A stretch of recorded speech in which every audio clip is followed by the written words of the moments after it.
Okay, hello, and welcome to episode 67 of the Follow Mechanical Turks project. Today with us, we're excited to have a special guest. We have Dr. Ranjodh Singh Dhaliwal. He's going to talk to us about his work. Here we're at kind of an inflection point. We were kind of talking before we started recording, moving from our wrapping up our current product that's focused on using a experimental survey method to have Turkers actually work with media summary, because readability was one of the main terms we pulled out of our first product working with Mechanical Turks, something that humans seem kind of characteristically attached to. That, along with trauma. And of course, we discussed why we don't necessarily want to pursue examining trauma using our method, because it not only examines but enacts it. So we're moving from that piece, looking at readability through that method, into this final piece, looking at Mechanical Turks as this kind of entity that generates its own theory about what the human, and by extension the non-human, is.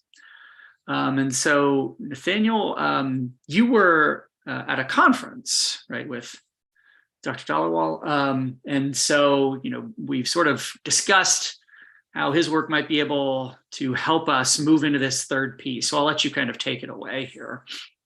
Yeah. So and to parlay transition into the first question, right? That your recent piece on the cyber homunculus, right, and the miniaturization of labor and those kind of conceptual things you're working through, and in particular, right, the way that the thinking through conceptually what that thing does and how it organizes labor, and obviously, right, you make reference early on to the chess playing automaton that's sort of at the center of our project, and even like us point out the, I don't know, conceptual gift that Amazon provides in calling its service the Mechanical Turk. And so it's anybody that's in this line of work is like, okay, well, I've got my opening anecdote for the article that I want to write, right? That Amazon does thing, look straightforward at it. But we'll get back to this at the end. One of maybe the final talking points is this notion of the cyber homunculus as getting out of hand, right? That you write this line, right? It's a handful, right? It's potentially doing something, and what would it be to follow it and see potentially what might be learned from it? And that, I think, is, as Jeremy's pointing to, resonant with our idea of what this third piece will do, which is, rather than coming to Mechanical Turks with an already operating idea of what the human is and then seeing whether or not we find it, it's actually thinking with the, as you point out, right, the materiality of Mechanical Turk itself to do that kind of conceptual work. So I guess my opening question is sort of what was the germ of this idea, and where it comes from, and sort of what you were working through, and maybe if this is also part of a larger thing that you're thinking through. Yeah, thank you. Firstly, thank you so much for having me on here.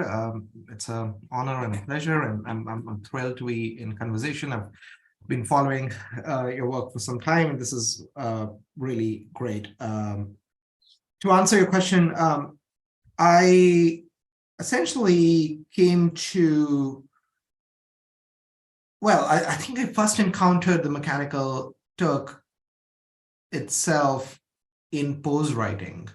Like, we basically were like, I mean, I knew a thing had existed, but it was one of those very rare single author classes that you take in grad school, which was on Edgar Allan Poe, and I absolutely enjoyed it. And we, came across this, and it got my neurons firing. And I think one of the things that happened was I was trying to understand, quite simply, what happens when you do not yet have a vocabulary for the machine. So my project is on computation. It's essentially political, economic, and socio-cultural history and theory of computation. sort of doing an anatomical reading of the computer through its different parts. But I don't tell the histories of those parts themselves necessarily, though I, of course, go into that. So if I look at the memory, I'm not essentially looking at, oh, who made the first memory chips and when and who invented it.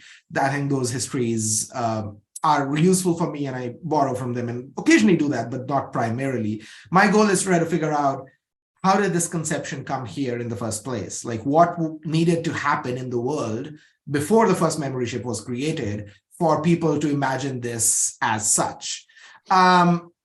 So what essentially is happening in the cyber homunculus piece is that I'm trying to figure out, how do people describe the internal organization of a computer, so literally computer architecture, quite before we have the vocabulary for it that we do today, which sometimes is actually just a different way of phrasing what was being called, right? Like, so for example, bus system is something that exists out there in the world before it becomes a thing inside the computer, but it still keeps on being called the bus system. And so when it comes to the cyber homunculus piece, I think there was the Poe anecdote that I was fascinated by. I knew Benjamin had written about, or at least referenced, the automaton. And then finally, I came across, as I was reading some works from Charles Babbage, which also I came around in the long way. I'm reading Capital Volume 1 and finding references to Babbage, being like, what does he have to say about these things? And I found this kind of, what I thought I didn't initially know, but someone had to point it out, was for me the smoking gun that led me then to sort of restructure my piece and think about it more clearly, which was Charles Babbage talking about his machines in military metaphors. So describing it to not really a layperson, but a commander who was the commander in the British Empire, the Duke of Wellington, and telling him, if you can't understand what I've designed, imagine that you are controlling a bunch of army men. And so basically you do blah, blah, blah, blah, blah, but sticking with the army men kind of metaphor for him. That for me was basically the moment that I thought something was crystallizing here. And then I go into a number of different other histories as well. But the question of miniaturization of labor, human, non-human, and the relationships between that then kind of, I think, became a central point to which the rest of the piece flowed. I'm going to stop there and not blabber on it. If we can talk about specific things in there, I guess. I don't know. No, a quick aside, it reminds me of, and I'm gonna, for show and tell purposes, this science fiction novel called The Three Body Problem, which is pretty great. There's actually a scene, the aliens used to communicate to the humans, but they used the whole analogy of, imagine it was the Chinese Empire, but the idea that was using all the soldiers in the field as a computer. And if you could imagine, one group would do this and that would lead another group to do that. And it was essentially how they were trying to solve the math problem of the three body problem. And I got to that passage in your article and I just put that on the margins. I'm like, oh, this is this fictional, right? Which is really interesting, right? That science fictional thing you're kind of working with too, right? That it shows up in these Babbage's description of it, but then it's also used as a metaphor in a science fiction novel, the idea of imagining these discrete units that you're able to miniaturize and then imagine them as relays or switches. Yeah. And I think early on, I also encountered Laura Otis's work on the history of networks, which basically, I don't think made the claim quite as in the way that we're talking about, but nevertheless hinted at the fact that people are just imagining these things as relays and networks and switches. And that happened at a specific point in history. It wasn't that you could go back forever and imagine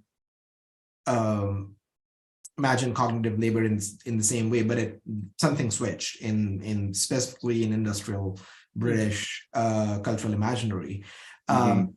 And so even though, again, someone like Harold Innis writes about empire and communication in like these large scale long period histories going from like Babylon and Mesopotamia and ancient Egypt, the specific relationship between empire communication on the one hand and machinicity and human non-human relations on the other hand actually is far more recent phenomena within that trajectory. Yeah.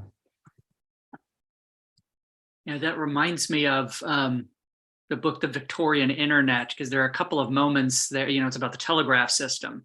Yeah. There are a couple of moments there. And, I think it was, I'd have to fact check this, but I think Napoleon had or was trying to set up a wireless communication system based on signaling. It was like large signal towers, but they were all line of sight, right? Where it's semaphore, basically. Yeah. It was like this early wireless communication system. And that one was interesting because there's this other moment in the book where, I believe it's in that book, where like they're introducing the telegraph and a woman tries to send soup to her son at the front lines. Like she takes soup in and says, "Can you send him this?" And, it's this kind of interesting moment of, oh no, well, the information is being transferred, right? It's not a message being materially taken. Right. It's information. So like trying to explain, well, no, what we do is, we break it down into this series of beeps and then the beeps, Yes, there's this kind of interesting parallel between like with the semaphore system, it's clear it's not a material message, right? Because we're signaling here. But like with the telegram, there was this hump that people had to get over where it's like, well, no, the information is divorced from its materiality, Is it because I think in that book, right, she marks, because somebody says the line like French troops were sent to the front via the telegram, right? In the sense they were ordered, but misinterpret. So there's a sense in which, right? Yeah. But materially, it does send troops places. But yeah, so it was that. But now, of course, I'm imagining in the cyber homunculus, right, shrinking down the French troops and then sending them to the wire, which is still more or less how I assume people get in my television. And the slippage of agency of, sent by what, sent by telegram. It gives the telegram that kind of, as we see, this sort of thin edge of agency, right, that we're still dealing with in this project. Right. And it's a weird form of like techno-determinism that also becomes actually like a stand-in for a bureaucratic determinism, right? Like sent by telegram is essentially some generals in the war room making a decision that then they relate to a person further down the chain who operates the system, and then someone else on the other side is decoding it and actually asking some other lieutenants to get ready and blah, blah, blah. And so it becomes a convenient kind of stand-in for what are already well-established sort of bureaucratic and administrative systems in place, and sort of sutures it through what could have been very well imagined as like an inert medium, right? Like it isn't, but there is a version of framing this in history where it could have been like, well, yeah, they were audited. The orders just went through, right? Like it's a question of mediation, I guess. Yeah. Well, that kind of goes back. It not goes back. It leads into one of the moments that stuck out to me early in the piece, right? As you talk about the servant, right? The cyber homunculus is this miniaturized servant, right? It's a historically and socially situated agent, and we shall see that this tiny science fictional being turns out to be quite a handful. So I'm kind of thinking about, right, that what. For some reason that and then the idea of and watching World War I movies, as one does when one wants to feel bleak about everything, that the idea, or in like war movies where they'll use the signal being garbled or pretending they didn't hear the order as a way of not getting the order. So there's that notion that this new agent allows for interruptions that weren't previously possible. And it strikes me that that's also something that you're kind of interested in, that, right? This notion, this homunculus isn't it's miniaturized, but it's shrinking all those relations, but then it becomes a particular kind of agent that's, demonic in some senses, right? So I'm wondering if you could talk more about how that slippage in the other direction, where these become opportunities for certain kinds of interruptions or. Right. I mean, I think it's still at the end of the day a question of like how we are able to see its agency and its handfulness and all of that, right? Like the agent can do a bunch of things, but as you were just talking about it, the things, whatever an agent does could be construed or misconstrued in a number of different ways. So for example, in this case, if you think with the figuration of cyber homunculus, one could imagine the mailer daemon announcing itself in our inboxes as one of these over and above situations, right? Like daemons are supposed to be backend objects, and we are not supposed to see them if everything's working fine, right? But something's not, and as a result, a mailer daemon has to come inform us. Again, it's not Gmail, which puts in a layer of obfuscation on top and says, oh, well, this email couldn't be sent because the recipient wasn't found, which is very well possible to do, but it's putting the agency on the mailer daemon. So one could extrapolate from there and ask, okay, so what do a bunch of people around the world who all get mailer daemon emails think this mailer daemon is and is doing? Like, who defined to be at fault for an email not going through? Is it the Gmail, the recipient company? I don't know if it's Outlook or whatever, their computer, something amorphous, and so on and so forth. And I think you see that again throughout, even within the histories of imagining and then establishing a computer, right? Like, I mean, if one really thinks seriously about Babbage's plans for, an army that is miniaturized in some ways, and then sees, well, those plans actually didn't materialize because it required, I don't know, machining capacities that didn't exist in England at that point of time, and gears or whatever that couldn't actually physically be made materially up until much later into 20th century. I mean, I think that's a version of the argument that Matt Jones makes in his book. One could actually read that as being the agent being, more than what you can comprehend. If you think of someone as a simple army man, and you can imagine that it will have this shape. Yeah, but shaping that would not be possible for several material reasons. And as a result, the figuration that you've just thought about is failing to actually become material.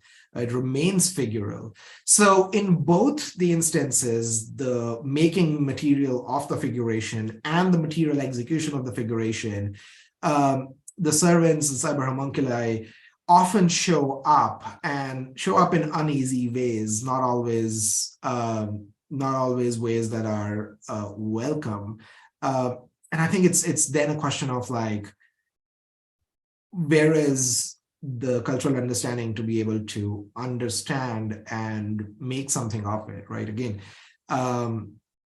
especially thinking along Mechanical Turks lines, like if you see something that you get from a Mechanical Turk system as, oh, it wasn't a good job. That's one way of reading it. And the other way of reading it is that a bunch of people did a bunch of work in the following ways that has led to me concluding that this wasn't a good job that I got at the end of me paying pittance. So I think this latter framing suggests that, oh, whatever I was imagining happening behind the scene is actually more complex, perhaps, as it obviously would be. That really helped. That one of the things that we noticed quite a bit in our second piece, where we did the kind of where we were engaged in the generating of human intelligence tasks, is the way that Turkers would often attend to these things. So one of the moments that we quite like is, so that the media we provided was a cell phone video of me helping my son with his homework. Mhm. And then we put that video up, and then we do another one where it's just the audio, and then Mhm. one where it's just a description of the scene.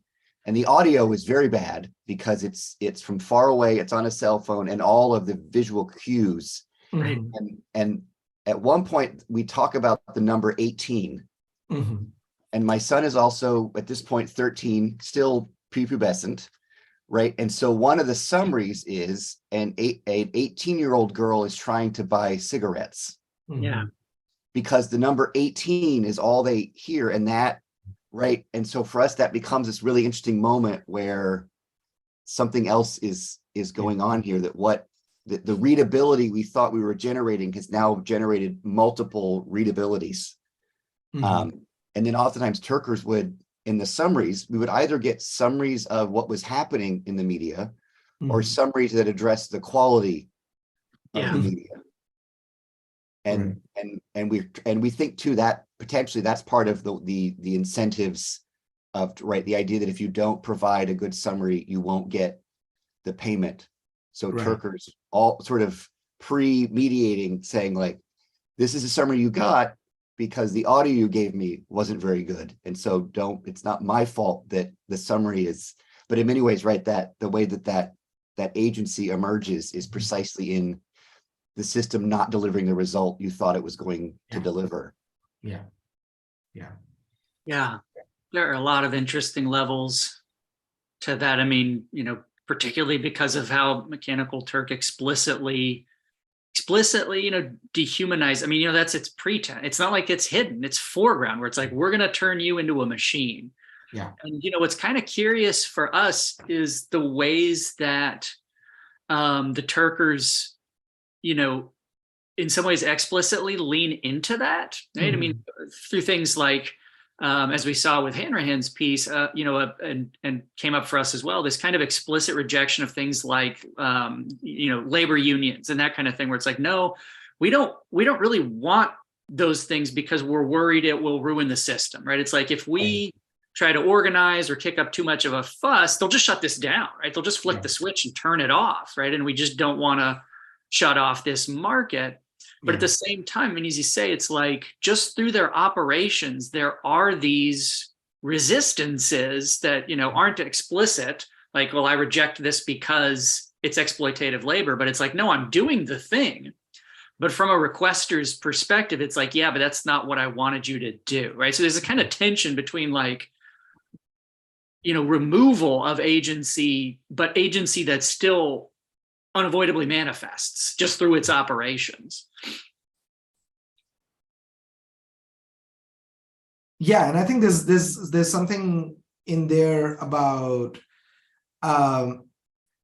because if the opening gambit is the removal of agency, then you have to fall into place for the rest of the system to operate as is, for the operation to even proceed, right? I'm thinking of like a similar situation with like content moderators in contractors in social media. A bunch of work has been done, really great work along those lines, and it always is a part of explicitly training these people who are being hired in the outskirts of New Delhi to imagine themselves as being invisible. Like you need to not be visible in any ways, not through the decisions you take, not through, you can't call yourself a Facebook employee, like literally never say that, like that's a part of and so on and so forth. So of course, like the goal is there to put in as many layers as possible. I mean, one layer is the contractual employment layer, right? Which in this case is an ad hoc thing in case of Mechanical Turks. So put in as many layers as possible that in some ways incentivize thinking yourself as a machine, as you were saying, right? Like it's your existence is you get the money if you think of yourself as a machine. And I think there's Yeah, which is where I feel like it's actually a question of scales also, because that happens at this scale, that happens at systemic scale anyway, right? Like deviations from procedures and performance at multiple levels for like our jobs as well would be a strict no in of course not any way, shape, or form close to how it happens for mechanical Turks, but nevertheless it's an intensification of the general condition of bureaucratic capture. Not bureaucratic. I think it's a systemic capture. More specifically, it could be a non-bureaucratic as well. That is then imposed in a techno-obfuscationist way, I guess. I'm just making up words as I go along. I'm sorry. Perfect. But we Absolutely. need it's just because we don't have, as you point out, it's the the grammar is always coming from somewhere, right? So you either have to use metaphorical, or we have to use neologisms, because it's like we're identifying something that doesn't have. That's why we see folks like Kelly, who has What Technology Wants, because he's like, no, I'm using that intentionally because we just don't have a precise grammar. So what I'm saying is want intentionally to push that window a little bit further that direction. Yeah. But the move to content moderation too is I can't think of the author's name, but the notion of heteromation. Ingold. What's that? Is it Ingold? No, it's two authors. Oh boy, we'll find it. But is it Mary Gray? No. Is it Mary Gray and now I want to know. Yeah, now we're just Ryan, Nathaniel, you vamp. I'll yeah, it's Bonnie Nardi and Hamid Akiba. Okay, right, yeah. But seeing this as related to and this is sort of the move that we're thinking that one of the moves we might make in the third piece is looking at the notion of cultural techniques as a way of, and so that the Mechanical Turk is related to things like Uber drivers or Instacart or content moderators or video gamers that generate mods that then become part of the game. But like even ATMs, right? And this notion of the human being isn't replaced, they're just replaced someplace else, right? So that the automated checkout machine doesn't get rid of a human, it just makes you the teller, right? It makes you the bagger, right? And so but seeing these as potentially, right, akin to these other phenomenon that are generating new kinds of relations. And so I think it's also kind of seeing the Mechanical Turk as to use your words, it's an intensification of an operation that's happening many places where certain kinds of mergers are taking place. And what is that doing to us, sort of what concepts is it generating for us? As opposed to, I think sometimes the way, maybe a particularly humanist way of understanding this would be to go in with already operating categories of the human, and then seeing how Mechanical Turk measures up against it or not. I think what we're more interested in is like, no, what's it going to do to our notion of the human, particularly if we see it side by side with these other, and the more we got into it, and this is partially why your piece is a particular interest, is the labor dynamics of it become much more important and cued in, particularly because we started this project, I think maybe prior to COVID or during COVID. It was prior. It's all flat now, but it was prior. It was actually like a couple of years prior. Oh geez. But the way that the word essential worker was used, but that notion of essence, right? Like what's essential, what's essentially this, and the way that reflipped things, like it was like doctors and truck drivers, like it flipped labor relations, right? The way that they were being hired. And something similar is happening in Mechanical Turks, whereas there's things that it's blurring previously separated skill sets, which is, we need you to do some semantic analysis of this text because humans are good at that, but we also need you to read this receipt because the receipt's been wrinkled and we can't get a computer to run ocular character recognition because Yeah. it's not a precise enough visual sensor. And in Turk, those tasks become equally essential. Right. And so it's subverting all these labor relations, I guess, or socially stratified kinds of things. Right.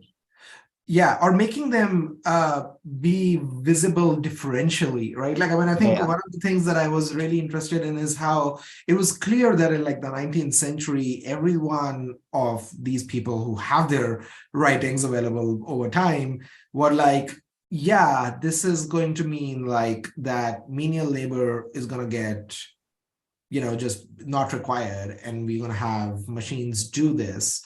Whereas, like, I think that's one of my points somewhere in the first section is that actually, like, if you look at what happened 150 years later, yeah, I mean, the hand stuff, the physical hand stuff, it's only humans in Amazon logistics centers, right? But if you want to just purely optimize, I don't know, Uber drivers for where they should go, you don't need managers. Algorithmic management can do it. So it's the people who were imagining themselves to be essential actually ended up being superfluous in the longer history of capitalism, which I think is something that happens over and over again. So these the ideas of a sense, sort of fundamental, like there are these concepts that operate at a level of abstraction that often actually end up being the opposite or something quite different because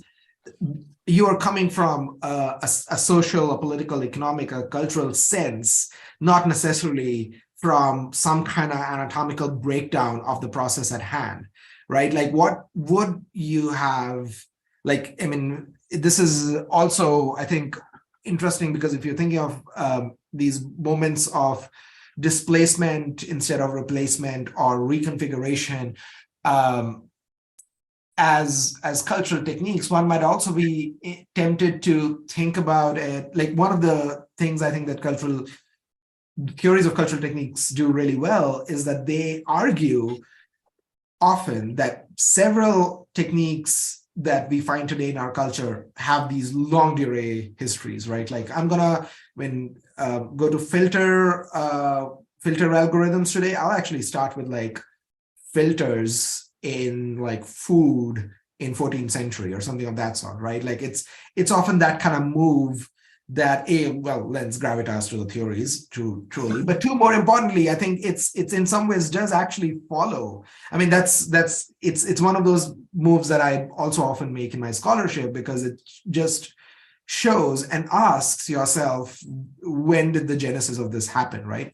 So I guess what I think the ideas that you're pointing out, like, very deliciously complicate is precisely this historical timeline. Like, if the replacement or the transformation of labor today in all these industries, from Uber driving to self-checkouts to mechanical Turks, is a thing, where and how do we see it, if at all, in previous histories? Or like, what changed? When did something change for it to become suddenly this all-pervasive move that is in, gaming mods, like Valve Corporation uses it, and also Uber uses it.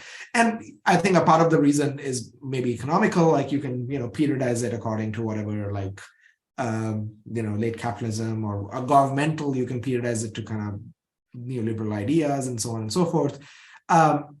But it wouldn't have come out of nowhere, right? Like, I mean, technological relationships have always existed. So what were versions of transforming human labor that went in previous? I don't have an answer. I'm just like, I'm actually trying to. Yeah. And also I think too, right, down the road, thinking about how these, right, again, in a kind of cultural technique mode, right, somebody makes some quick, seemingly necessary technical fix that then generates a concept 10, 15 years down the road that's attributable, right? I mean, this is the kind of thing also borrowed from cultural techniques, right, that oftentimes the the mediation generates the concept that's then read back as the thing that caused, right? Like there's a firm difference between inside and outside, and that's why we made doors. Right. Well, it may be the door played a role in the concept of inside and outside. So we're kind of also interested in the lineage that leads up to the mechanical Turk technique, Right. but also potentially, right, what new divisions is it making that will subsequently reshape or create new kinds of social relations. So it's in many ways, right, this is because we're both in rhetoric, so we can't help but be doing forensic and deliberative work at the same time, right? That Aristotle never knows what to do with the temporality of rhetoric, so he puts it in 3 different times. And so, right, so rhetoric is always, it's temporally confused, which oftentimes makes us very bad historians, and our historiography is oftentimes pretty fast and loose. Yeah, flattened. I mean, it's also productive, right? Like, I mean, right. I think each moment of that putting things together from different histories actually generates newer ways of thinking. Like, I'm thinking of this piece by Lorraine Daston. I heard it as a talk. I think it's come out as a piece, I'm not sure, about how people had to change the idea of intelligence because solving a lot of mental mathematics sums could not be considered intelligent anymore when A, it became a laboring activity to be done by the lower classes, and B, you had machines doing it.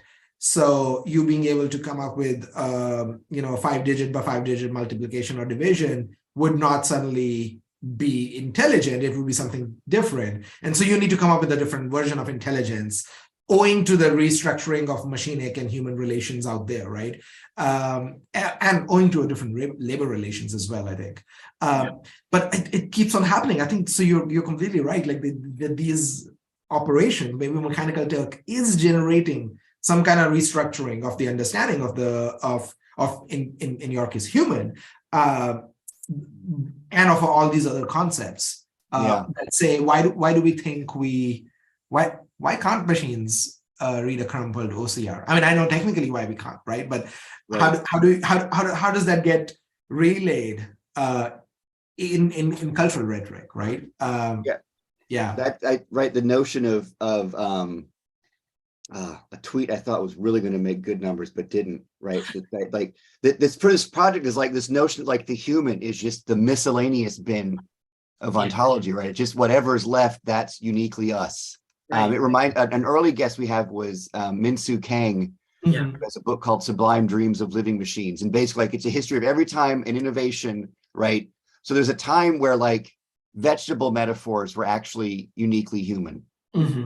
Because it was organic. Or, I mean, even the way that I talk to my students, like, our notion of an automaton, literally we understand it in exactly the opposite way in which it means, right? Like, autonomy means to be a self-mover, and typically we now refer to automatons as people who aren't. I mean, that the history of that word is a history of how far it can swing when every time a new technique emerges, you have to, right? I mean, this is my general sort of critique of a certain kind of humanism, is it always seems to be a rear guard, reactionary kind of, right? The human being is always, it's the thing you need to defend against a new other that arrives, right? And that can be cultural, ethnic, right? I mean, there's, so it's also this other technique of needing to carve out some kind of vacuum sealed uniqueness. And so it's always in opposition to some, Well, we make definitions in order to position ourselves as not, right? Right. Like, sort of basically the definition or the act of, I mean, I guess it'll have to go through like a lot of Derrida, but like the pinpointing of a concept as a technique itself that has this as a technique that has a history. In this case, it's the human. I mean, one could possibly think of other things, right? Like animal studies does this very well with like animal as a concept that does some of these similar movements. And of course, unsurprisingly, because human and animal then seem to be sometimes within each other or sometimes in opposition to each other. Right. I could also totally see, like, I think there's a long history of like consumption and like food as being one of those things that makes us quite literally physically, but it's also the thing that, I mean, early histories of colonialism are histories of spice trade that and sugar and whatnot. And so there are these ways in which cultural definitions get defined by definitions of food. And so I think this happens pretty often, but I do love the idea of human as the trash can of ontology, because it really, you know, it could be anything and everything at all points of time. I'm just curious about like how it comes to be. Like, why does a change in one of those, how does I mean, why is understandable, I think, in some ways, but how does a rhetorical change at that scale happen?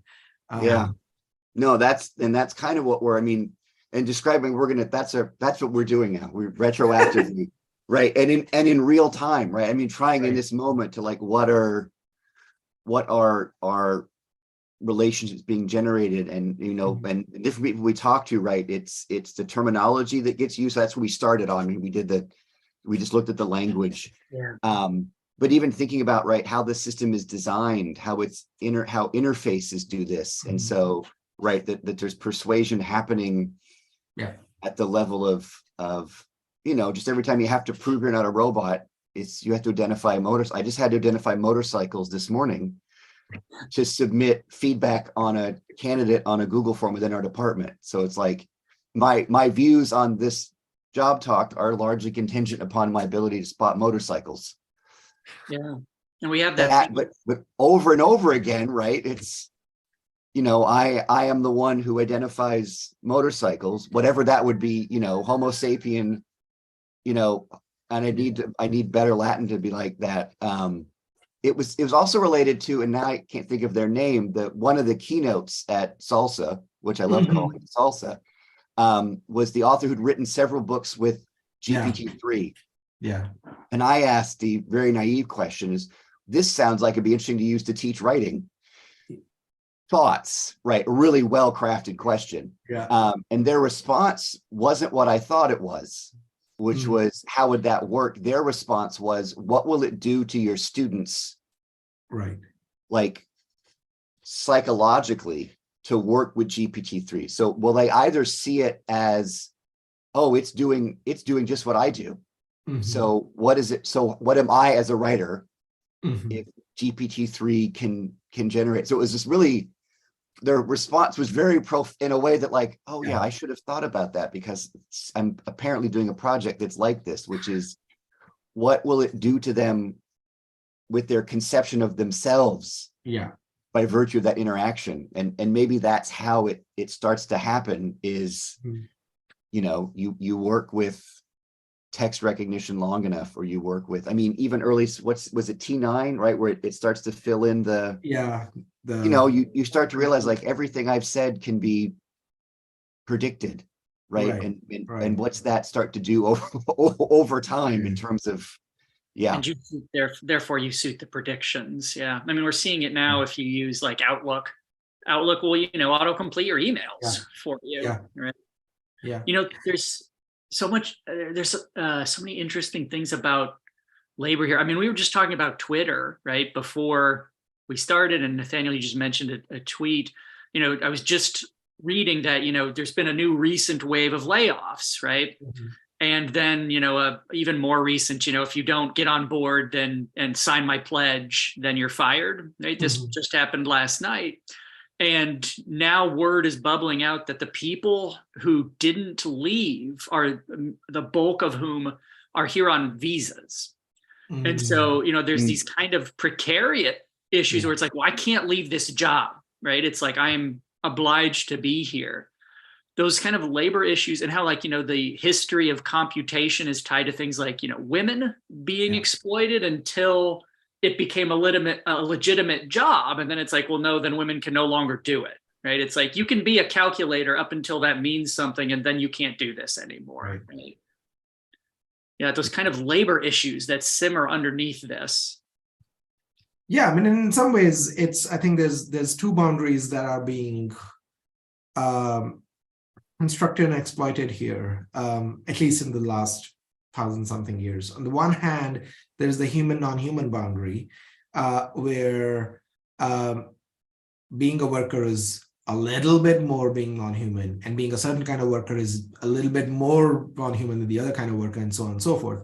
But the other boundary here is also the geopolitical boundary, which, I mean, the story of Britain losing its edge because women were hounded out of tech jobs in mid 20th century. Feels weird to say tech jobs when, like, that's a 70, 80-year-old phenomena.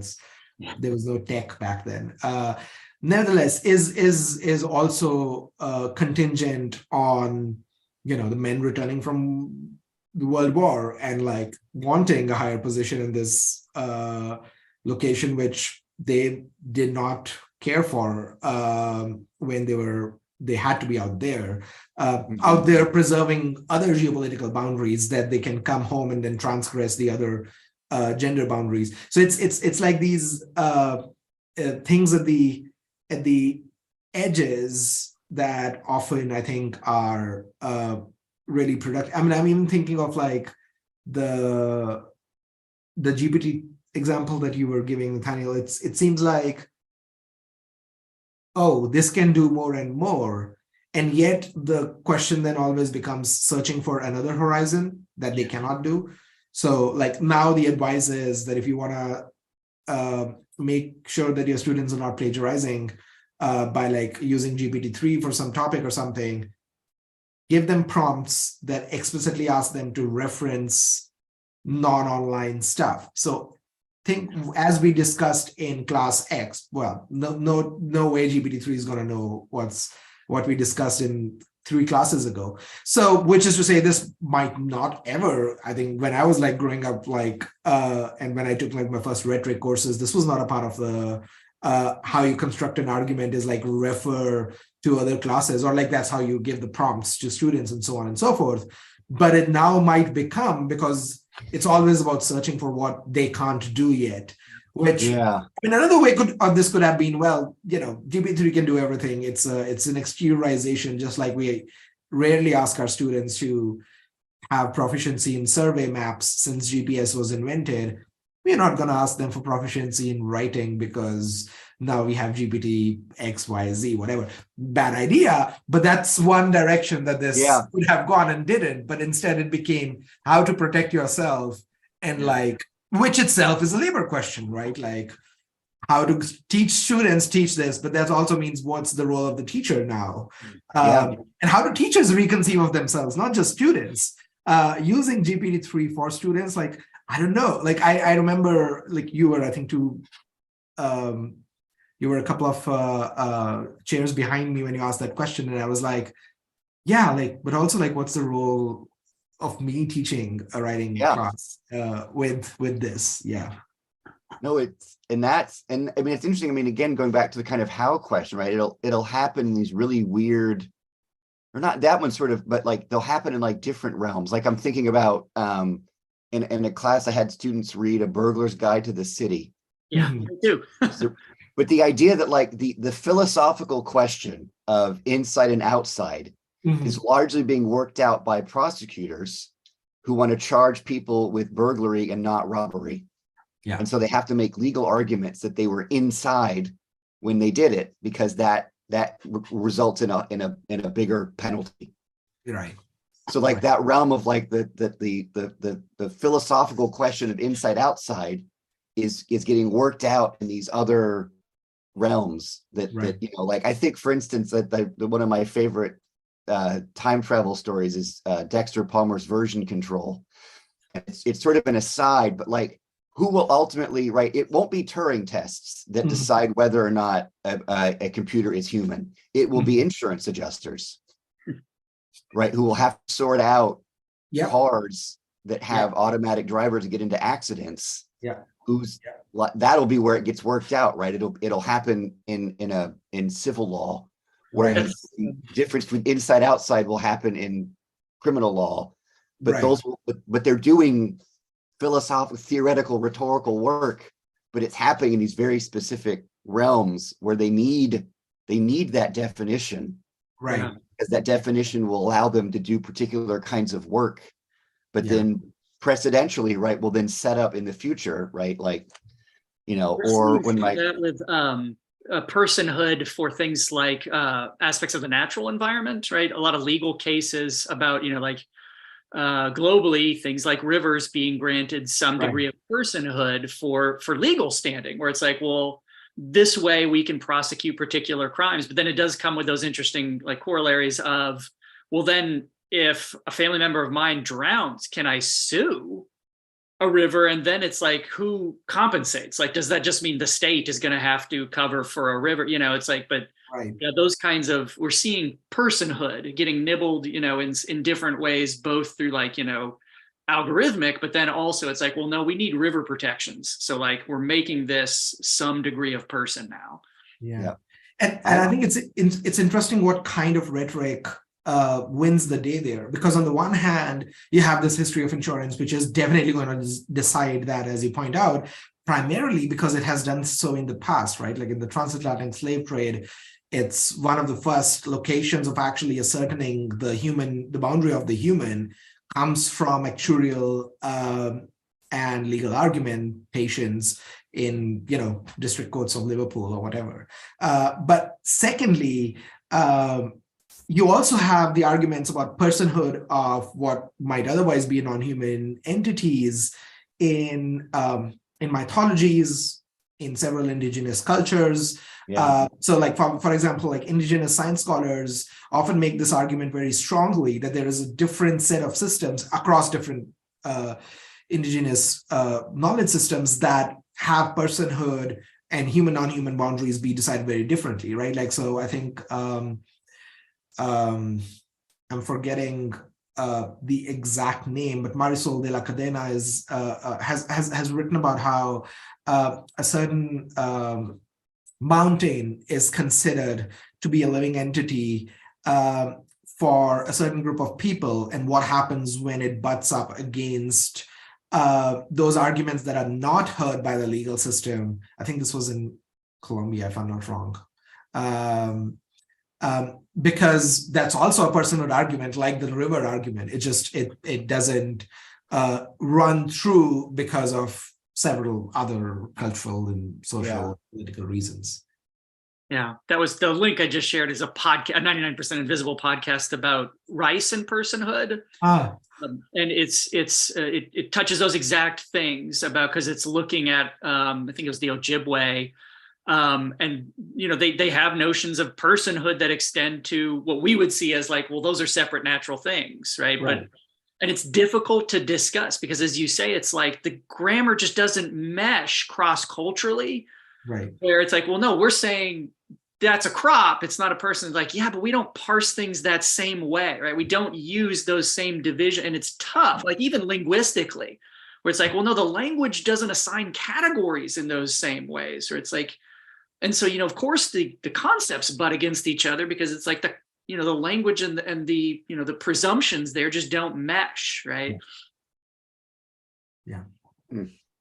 It also reminds me of, again, because I can't stop talking about science fiction, obviously, in this context, right? That the whole premise of Kim Stanley Robinson's The Ministry for the Future is getting legal status for the future. So can you sue on behalf of people who aren't alive? Right. Is another kind of really interesting. Well, and what's interesting about that book, I mean, I think particularly for what I found, I mean, as a novel, it's gutters and strikes, but it's a litany of possible ways to think through this problem, right? Like each chapter is, here's how you could do it legally, religiously, direct action financially, right? It's just this grab bag of, right? It's this sort of Le Guin style carrier bag of just, here's another realm in which we could think about doing this, because each realm doesn't, and I think to Jeremy's point too, it's not even that they're just different tools, they're whole different frameworks for organizing the problem.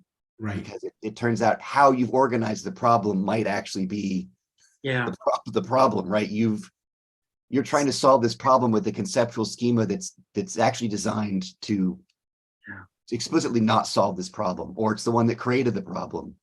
Well, and that's Plato, isn't it? It's like once, the Platonic dialogues, once you agree to his terms, it's over. Yeah. The rest of it is just the unwinding of the agreement you make to play Plato's game, That son of a bitch. These are great enemies. Yeah, man, it's great. I mean, well, and to his credit, I mean, that's the worst thing Plato ever did was invent us. Yeah. I wish, why'd you give us a name? Like, the first thing Plato did is he blew up our spot by giving us a name, and now we can't operate surreptitiously anymore. So, all right, well, we're at an hour and we've cursed Plato. So normally that's we do that right before, Well, we didn't get a chance to talk about, we will in the future, but the way that miniaturization is going to be super important for our third piece, because it's our entry into, we're flipping the mechanical Turk from the little man inside the machine to the little machine inside the man, right? This cheating scandal of these chess people have to be cheating because they've got a computer somewhere rammed inside their body, right? Yeah. You've got a literal sort of mechanical homunculus, most notably inside their own anus, allowing them to cheat, right? Yeah. I was really grasping at straws for my salsa talk, and then that thing hit the news, and I'm like, now the only question is, how many times can I say anal beads in 10 minutes? Right. And it was more than the audience was willing. It was at least one of my panelists said, I think you said anal beads too many times. I would not have expected that from salsa. I expected them to be the crowd loved it. One of my panelists was mostly joking, like, there was several opportunities where you could have said something else, and you decided to, you could have said vibrating device or something like that. I think people don't still say this, but I remember, like, growing up was like the euphemism was marital aid. Yeah. Oh, that used to be a euphemism for sex toys. So, people say that if you count me as a person. People, yeah, I do. I'm actually right now working on I'm also glad that rivers are being granted personhood. That's important to me, but I think Tyrrell should also be granted personhood. I'm next in the docket. Yeah. Put it on. But this was, we can, I think, go on forever. I think the particularly the way that the piece, which is just, for our audience out there, you have to read this article. It's fantastic. The way it weaves together all these various things is just fantastic. And I highlighted, and I have two annotated copies now, where I have the hard copy and the digital copy, and they're both annotated differently. But the way to it, the sort of ending point about thinking about the notion of cybernetics as this aspect of navigation and the governor demon, and right, what is it to be to follow these, right, and think with its materiality, I think is a just a really great inventional space, right? There's all these issues around it, but if there's this space you could carve out to think about what else is possible through this that might mitigate some of these things, or be amelioratory to possible ill, right? That this is material we have to work with, and what is it to let it show up as material we can work with, I think is fantastic. Yeah. To that point, I think there's a forthcoming very short piece. I'm not sure when it's forthcoming, but sometime in the future, that's essentially doing some of that extrapolation. Is okay. So if we have to consider, so what would labor argument around that look like? Again, we have versions of this before. We have versions of including labor that wasn't considered labor into labor politics before. Most notably, the feminist movement did this really strongly. Wages for housework was basically arguing that this is something that you haven't considered under wage relation, but now you should. So I think like pulling some of those threads and taking them to their logical conclusions actually shows in some ways the stupidities of the things that you began with, from which the thread emerged. It's like, oh, well, the system is actually so broken that if you follow it to its logical conclusion, it will not sustain. It requires ignorance at multiple scales and stages. Anyway, this was wonderful. So I'm not gonna, I know you guys have to leave, but we could really go on for forever. This has been really, really great. Yeah, no, we really appreciate you I was about to say stopping by. Yeah. Thanks for coming to the studio. There's some water over in the fridge there. But yeah, no, we should definitely stay in touch and think through the stuff together. And yeah. Yeah. And thanks so much for joining us. Nathaniel, we'll do some brief wrap up, I think. But, okay. Yeah. Thank you for having me here. Thank you. Thank you so much. Thank you so much. Oh, there we go. Okay. All right. Okay. Yeah. So a lot of interesting stuff there. Are you in do you have a deadline? No. Okay. A lot of really interesting stuff there. It reminded, it was just kind of those things about that we were getting into at the end about, how personhood gets defined in a lot of sort of procedural or bureaucratic ways. It was reminiscent of, there was this other thing I was looking at, and there are other cases like this, but one that was relevant was called the Zong Massacre, which was this British case where essentially a slave ship lost its slaves, and there was a legal case about like, it was insurance based.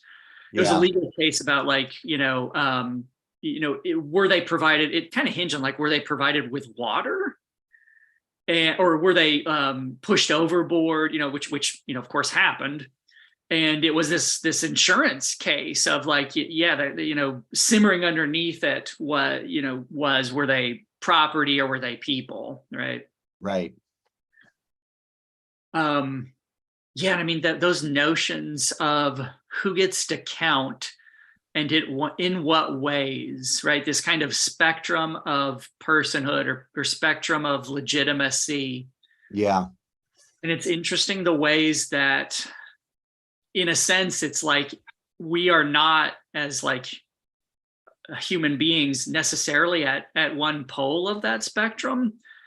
In a sense, it's like there are a lot of ways in which have a different position, because like we can see non-humans as being lesser, right? Where it's like, a machine, non-cognitive machines are not humans and plants are not humans. They're lesser in certain ways, but then it also comes from above in that, clearly machine intelligences are in many ways greater than us, right? I mean, it's like, Wikipedia is smarter than you. It's smarter than us, and not just you and I, our species. It is. Mm-hmm.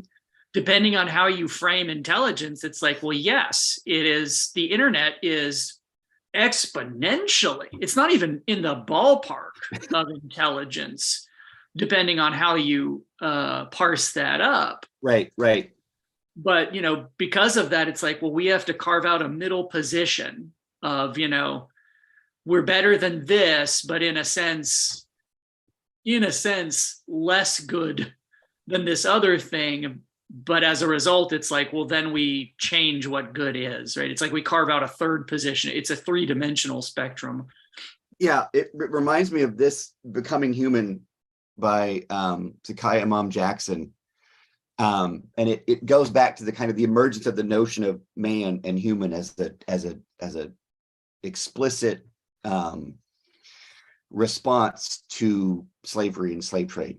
And what's interesting is, and this I think is getting at what you're saying too, right? Is that the human non-human is that there's more than two positions Yeah. And she's sort of making an argument against, sort of not against, but complicating the notion that the way you solve something like anti-Blackness is actually not through inclusion, because it's inclusion into a category that's itself already racialized. Right. Yeah. And so the notion of essentially the argument she makes is that Blackness is not excluded from the human. It's made the limit case of the human. Mm. And so it's this really interesting, right, that it's not so much dehumanization as it's the use of Blackness to generate humanness. Right. Yeah. And so then inclusion doesn't necessarily fix that, because the category itself has its roots in this line drawing, and race was used to draw that line, and gender as well, right? The kind do you then have to in some way compute a pre or? No, what you do is you then, and she follows Alexander Wahaley, who makes the argument that what you do is you now need to start exploring different genres of being human. Is the term he uses. So then she explores aesthetics so rather than thinking about inclusion, you think about diffraction, right? Like creating more ways of being human, as opposed to settling all things with reference to the human. Right. Right. That we can allow for all this difference, so long as deep down we're all the same. Right. In many ways, it resonates for me with Latour's critique of multiculturalism that sits atop mononaturalism. Yeah. Right. These are all just different flavors of the same thing, but they're all the same mode of existence. And so we mitigate the challenges of diversity by boiling it deep down. We're all human. Yeah. Like, no, because that notion of the human is historically situated. Right. Really, in a really fucking troubling way.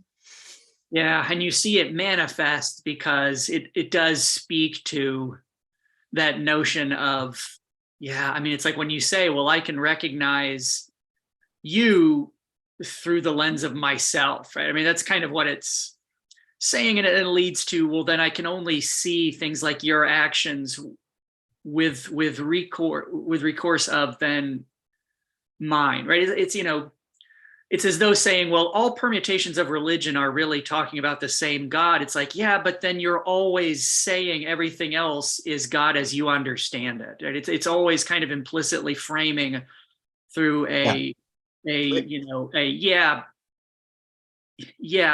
everybody's, but really it's my understanding.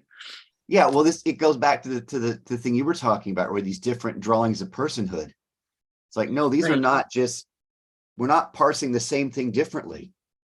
We have different conceptions of what's being parsed, right? These are not comparable because they're not reducible to each other. These are distinct distinct modes of existence that aren't necessarily going to translate or add up, because they're not, there's no there that's outside of it. Right. Which is right again, right? That's the appeal of Platonism, is ultimately we could resolve all these rhetorical differences with reference to the ideal form. Right. Right. That we can ultimately decide what's the best way of being human with reference to the base, the factory settings. Yeah. Right. But those factory settings end up being, well, I already used the term factory settings, right? They're going to be somebody's inevitably situated. Yeah. Yeah, it's interesting. I mean, I don't know how much. Okay, so that's a question. How much will our piece deal in those things? Because this is something we've run into before, where it's like those are deeper waters than we're capable of navigating, for a lot of reasons. So I still think that the cultural techniques, yeah, for me is the media theory that helps us get into it, precisely for the ways that he described it as what it's good at, I think is what we need it for. Yeah. But I think in the ways in which we've done it before, I think we can, thinking about cultural techniques as our method that we place in a larger conversation that we're taking part in. Yeah. I mean, as is often the case, this shouldn't be surprising, but often these products are a kind of winnowing down, Yeah. you know, to, okay, but what is the product actually going to be? You know, as is often the case, it's like, you know, the conversations are often very generative. And then we ultimately, and I think we're still right now in the germinal stage because we're transitioning. We haven't even, you know, put a button on the second one. But what then is that third piece going to be? What threads is it going to pick up? And what is it not going to be able to talk about?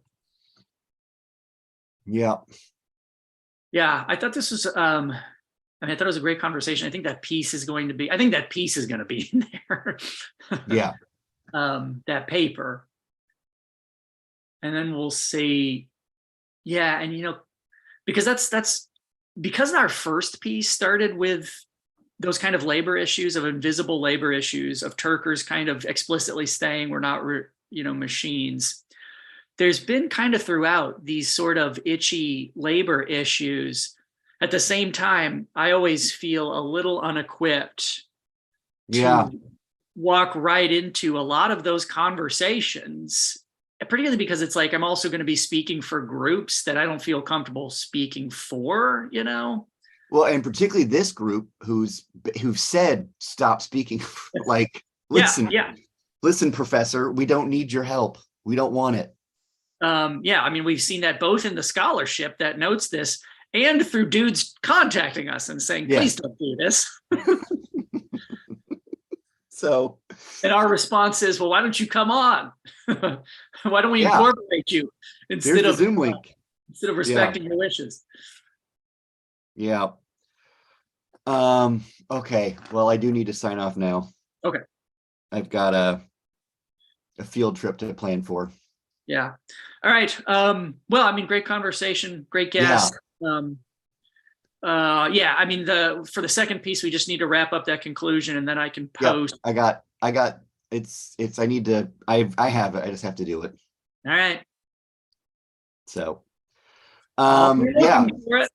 What's that? I said, I'll be looking for it. I think I can actually put some of the part. I can move forward to an extent because it's just the conclusion, right? So, I mean, I can. Yeah. And it's probably, I think because it's not going to be that much stuff. That's what's got me waffling on it. Because I don't want to add too much, as we've discussed, right? Circle back around to some of the introductory stuff, and then, and then I'll just make sure that any material, references that are in there. I'll make sure to put in only half the reference that you need. I'll just need to make sure it's in the bibliography, to make sure the bibliography squares. Okay, well, good stuff. Right. Yep. I will see you next time. Yes.